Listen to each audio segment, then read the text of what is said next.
Rizal and Theory of Nationalism. Rizal was one of the elite who demand changes in the Philippine government during Spanish colonization. Together with his other Ilustrados friends, Rizal voiced the inclusion of Filipinos representatives in the Cortes.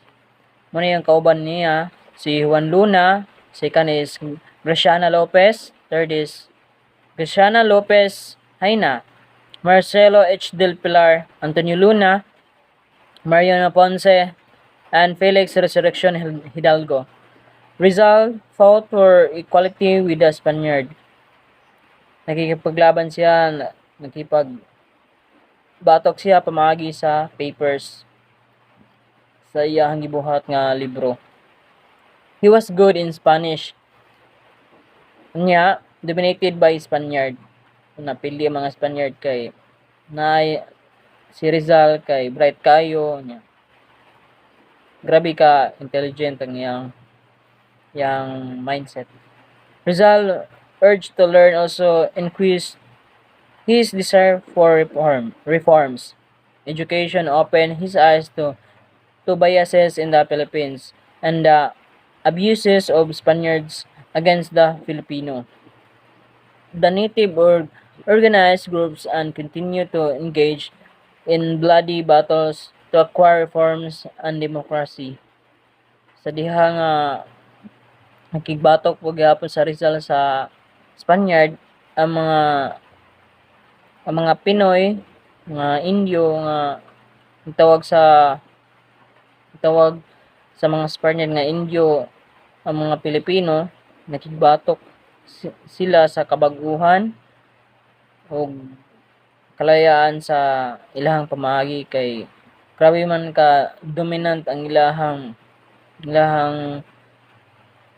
nature sa ilahang pagtrato sa mga Pilipino.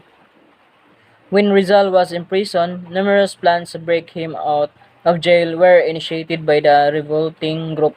Sa diha nga napriso siya, na mga revolting group nga nagsabotay nga ilahang gubo ng ang jail niya si Rizal para makagawas. And then, muni ang na-contribute niya sa tanan. Unya, Noli and El Filibusterismo muni ang iyahang book nga gibuhat niya. Rizal was realist as he understood why there was a need for revolution. Yet, he was more of idealist because he wanted to have freedom through peaceful means. He wanted to see the ugly face of society. He expressed his gratitude to Spain since he did not want to fight against it. Spain was like a mother country for him. He did not want to stop his own mother, so in the process of making circumstances favorable for both, his appeal was for reforms and education. Si Rizal kay usa ka realist na pagkatao kay nakasabot siya nganong gikinahanglan ang revolusyon. Pero mas idealist siya tungod kay gusto ni Rizal nga naikagawasan pinaagi sa malinawon nga pamaagi og gusto sa niya makita o ang ngilad sa atong katilingban. However, his plea for education and some other reforms was impossible during those times. And those were not what the people then currently needed. However, ang iyang gihangyo sa edukasyon o uban pang mga reforms imposible daw during those times o dili to ang gikinahanglan sa mga tao karon. When Rizal died, the natives were able to push through their freedom with their strong nationalism that had been heated up and strengthened by his artistic and realistic viewpoints of his writings. So, Due to the strong nationalism, the natives were able to gain their freedom.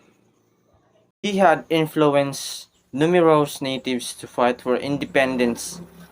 The result of independence was very sweet for the Filipinos who fought and died for it, and it was a regret feel that Rizal was notable to see that the revolution that he did not favor was what liberated his people. Philippine nationalism. Nationalism usually springs from the consciousness of a national identity of being one people. It is that all-pervading spirit and binds together men of diverse castes and creeds, clans and colors, and unites them into one people, one family, one nation with common aspiration and ideas. Things built up nationalism in Filipinos. The abuse of the Spanish people, opening international trade, influence of liberal thoughts in the Philippines, revolution in Cavite, death of Gomborza, rise of the middle class, secularization movement. Lastly is most of the death of Jose Rizal. Rizal nationalism as traced by its cultural roots. The Philippine experience in the formation of consciousness of a national identity had its roots in the pre-Hispanic period and developed through two difficult but significant periods of Western colonization, culminating in the eventually duration of the Philippine Republic in 1946. According to archaeologists and historians, the origin of our culture was hypothesized based on the following. A. Our indigenous culture began to develop in the prehistoric and pre-Christian eras. These early cultures range from the crude Old Stone age to the Middle Age with organized community life. The early settlers came from Borneo, Indochina, South China, and other parts of Southeast Asia. It is believed that 2,500 years ago, the Negritos arrived in the Philippines and were considered the first people who arrived here. So, sa kang Rizal nga, nationalism and its cultural roots ang kinaunahan nga ni migrate diri sa ato ang country mao ang mga Malay. Then, the early occupants of the Philippines islands are believed to have reached the areas through a land bridge connecting Malaysia and China. So ang gamit nila pag-migrate diri sa atong lugar through a land bridge only. So imagine through a land bridge ra. Then, studies show that the Malays, one of the early settlers in the country, migrated around 300 to 200 BC. They brought with them their skills in mining and smelting agriculture, cultivated food trees, spices, fiber, ornamental plants, and some other agricultural products, use of carabaos and horses as working animals, and used technology in the manufacture of ornamented pottery and glass beads and in the art of weaving. So, ang mga Malay, pag abot nila diri sa Philippines, gi-share nila ilahang mga skills in mining and other smelting agriculture. Then, they started the development of our indigenous culture. The second wave of Malay immigrants brought with them the system of writing called the syllabary system. They arrived around 13th century, the beginning of the Christian era. Then, in the later half of the 14th and through the 15th century, the Muslim Malays, the last group of Malays to migrate to the Philippines, came, and it marked the foundation and development of Islam in Mindanao and Sulu. As time passed by, numerous bloodlines coming from Asian migrants assimilated to produce the Filipino people and our indigenous culture. Until the Spaniards came and the settlers in the Philippines has established a certain culture and agricultural technology of their own. They had their own traditions, developed religious and social norms of their own. Then, the settlers already had a shared language, system of writing, literature and political and judicial systems based on the accepted standards of the period. Despite of countless similarities of early Filipino tribes and inhabitants, unity was hard to attain in the country as a whole.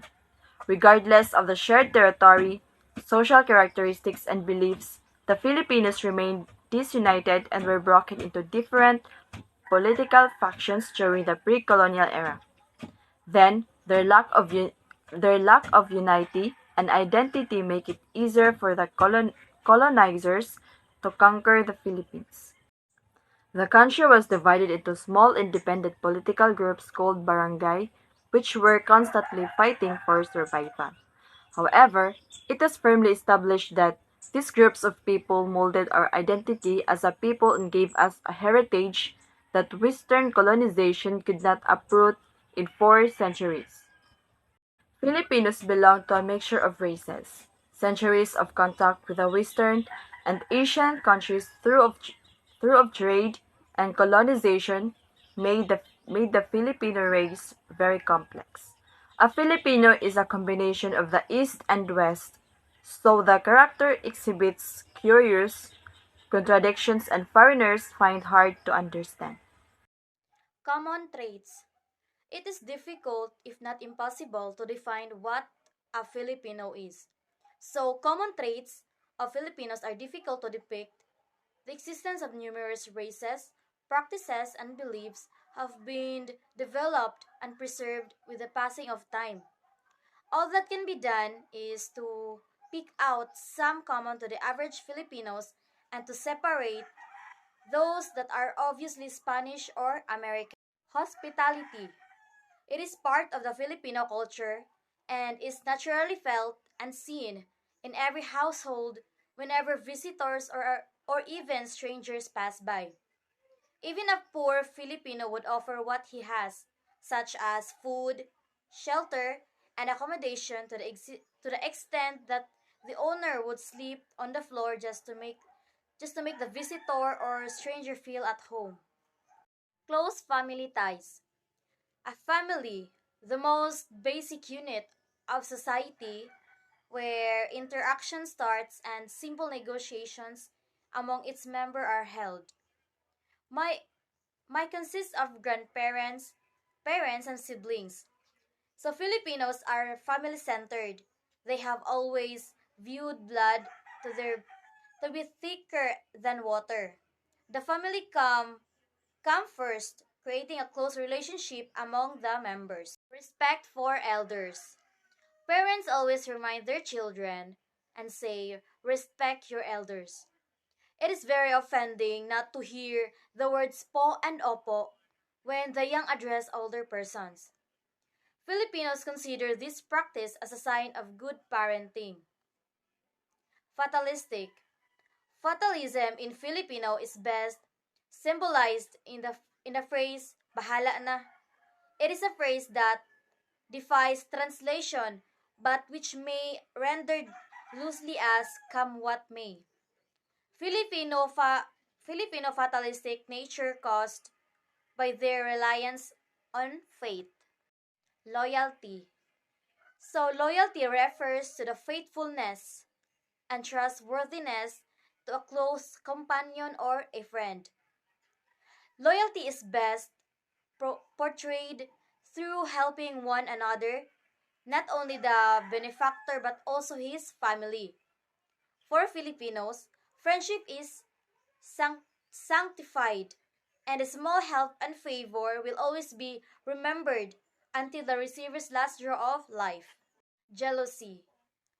A man strongly dislikes a woman who flirts with several men.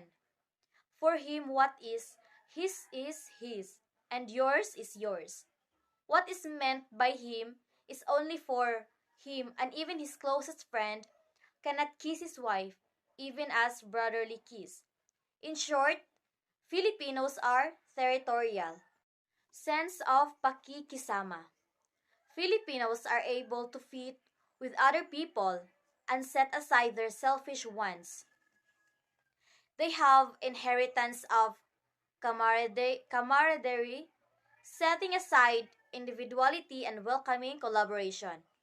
It is a trait of honest acceptance of the differences among people, creating an environment suitable for everyone. Fela 1957 attributes the survival of our indigenous cultures, thus, this indigenous culture was practiced in the islands under Spain's jurisdiction. There was a blending of significant elements in the old culture coming up with a new society. For the Filipinos, their identity remained while absorbing the culture influences of the Spaniards.